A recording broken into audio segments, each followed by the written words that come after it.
Hi, welcome to Sonny's, the car wash factory. I'm Bob Fox with Car Wash College. Today I want to review how to use the flip options on Sonny's blowers to maximize drying performance at any chain speed. Before we start, make sure you get a copy of the owner's manual, which you can download at sonnysdirect.com, and review all the safety information related to this procedure.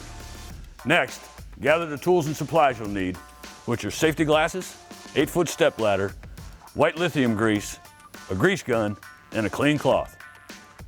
Now, let's get started. Today I want to talk about the maintenance involved with some of the flip nozzles that we put on our Sonny's dryers to enhance the drying process. We have a variety of different nozzles. We have top flips, we have side flips on our Mammoth dryers.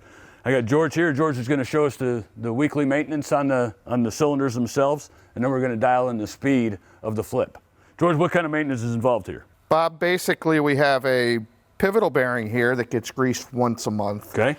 We have a cylinder that we need to put lube on. We put a white lithium grease there and wipe it down so it moves freely.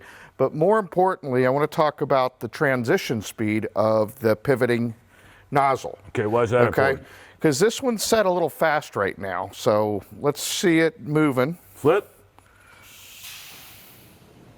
Okay. And if you can see, it's bottoming out pretty hard. And as our chain speed speeds up, we may see that. But today, for our chain speed, it's moving a little fast. All right, so we want to dial that down. That's correct. If you move it back, Vic. So what's the first step in adjusting the speed? Well, the first thing we want to do is loosen the nuts on the flow controls. Okay.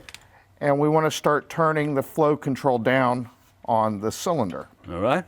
Basically, the tubing here is controlled by the flow control and the pressure on the MAC valve. So we're going to start by slowing the flow. Okay. There it goes. A little bit slower.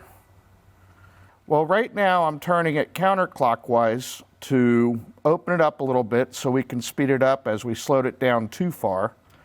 So now we're going to try it again. That's looking a little better. And we turned it a little counterclockwise again.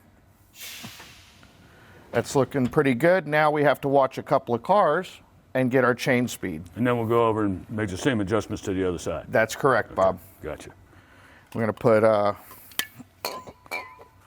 1 to 2 pumps of grease in the rod eye. Okay.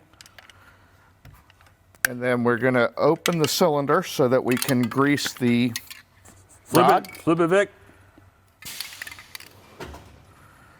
That's moving nice and smooth now. That's pretty good, right? Yep.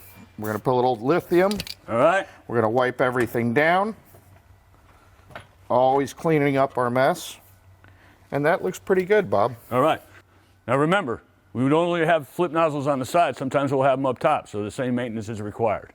Make sure we're maintaining our flip nozzles for the best drying performance in the industry. And there you have it. Keeping up with this and all preventative maintenance at the car wash helps eliminate unscheduled downtime and ensure you're delivering a consistent wash experience that'll make raving fans of your customers. Thanks for watching. For more frequently asked car wash maintenance questions, visit us at sonnysdirect.com/FAQ. I hope to see you in the Car Wash College classroom real soon. And as always, good luck and good washing.